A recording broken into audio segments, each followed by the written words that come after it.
All right. So I'm going to go ahead and help you guys through the 3.1 graphing quadratic equations. The work that I'm going to be doing with you now is going to help you through part A and part B of the worksheet. I'm only going to focus in on number 1, 2, and 3 here, because that is what's going to end up being on the quiz that you guys are going to be taking at the end of the semester. So let's go ahead and start with number 1. The first thing that we need to know is how to identify an A, a B, and a C. Well, whatever number is in front of the x squared, which is technically a 1, is your A. Whatever number is in front of the B, or in front of the x term, is your B. And it's important that you include the symbol, positive or negative. So here it's positive 6. And then whatever is at the end, the constant, is your C. All right, so the next piece is we need to find the vertex in the axis of symmetry. So to do that, we're going to use a formula of negative B over 2A. Okay, so negative 6 over 2 times 1. All I did was take our A and B value from up here and plug it into this formula. So that gives me negative 6 divided by 2, which is negative 3. So our axis of symmetry is x equals negative 3. And I'm going to go ahead and graph that right now. So over here is negative 3.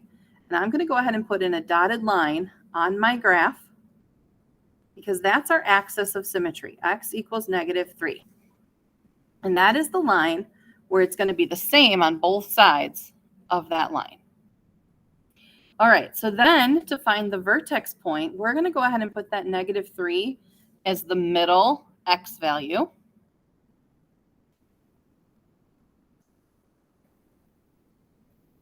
And then what we need to do is pick x values that are smaller and x values that are bigger than that number. All right, so now that I have my x values, I like to draw another line in here on the table and actually put my y values here. Basically what you're going to do is you're going to take these x values and plug it into the function that we have. So this becomes negative 3 squared plus 6 times negative 3 plus 8. Now, we could figure that out manually using a calculator, but you can also use the table function on a calculator to give you these values.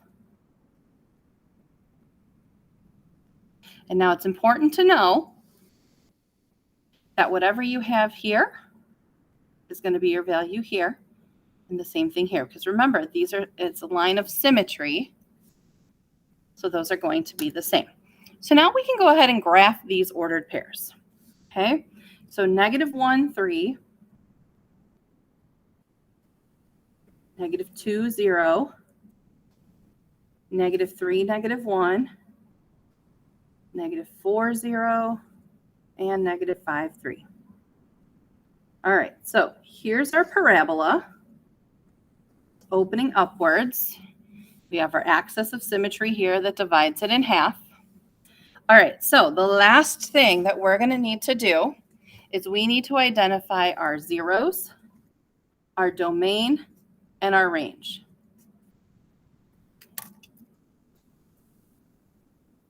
All right, so our zeros are these ordered pairs right there where it touches the x-axis. So anytime that your y is 0, those are your zeros. So negative 2 and negative 4 are our zeros. Those are the ordered pairs where our graph crosses the x-axis. Our domain, your domain is all possible x values, which in this case is all real numbers, or negative infinity to infinity. And then our range is any possible y value. Well, the graph does not go any lower than this. The whole graph is above my pen line. So that means that the range is that y is greater than or equal to negative 1. And we would write that as negative 1 to infinity. All right. That was number 1. I'm going to go ahead and do number 2 with you as well. And then you're going to have to do number 3 on your own. And remember, the directions I'm giving you for here actually work for part B worksheet as well. All right. So here we go. Here's number 2. Okay, here's number 2. So the first thing we need to do is identify our A, our B, and our C. Remember, it's important to keep the symbol in front. So our A is 1/2, our B is -4, and our C is 6. It's this whole number right there, constant.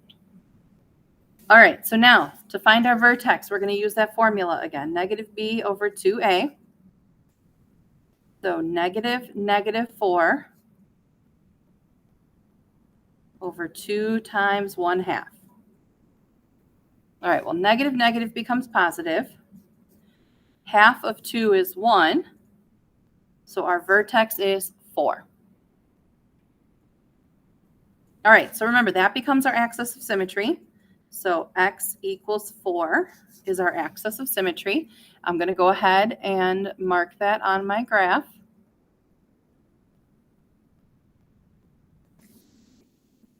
And that becomes my middle x value. So then I need to come up with numbers that are bigger and smaller than that. We're going to go 5, 6, 3, 2. And again, I like to draw my line here and put my y's, because what you're really doing is substituting this x into this function up here at the top. So this becomes 1/2 times 4 squared minus 4 times 4 plus 6. And again, you can figure that out manually,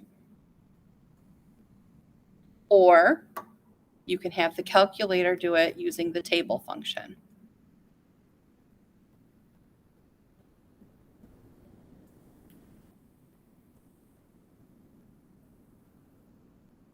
All right, so this is -2. This is -3/2, or we can also say -1.5. This is 0. And remember, whatever we have here is the same as this one. Whatever we have here is the same as this one. All right, so let's go ahead and graph these ordered pairs. So we have 4 and 0. 6 and -2, 2 and -2, and now 1.5 we're going to graph as, so here's 1, so 1.5.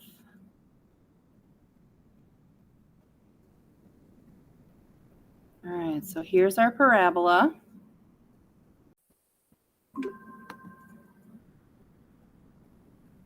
All right, so remember what we need to do now is we need to identify our zeros, our domain, and our range. All right, our zeros is where this graph crosses the x-axis.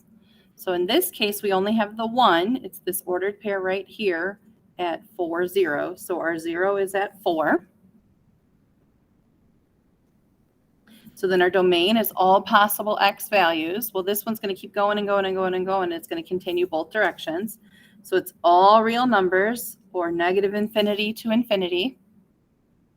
And then our range is all possible y. Well, in this case, the whole graph is below my pen. So it's anything less than 0.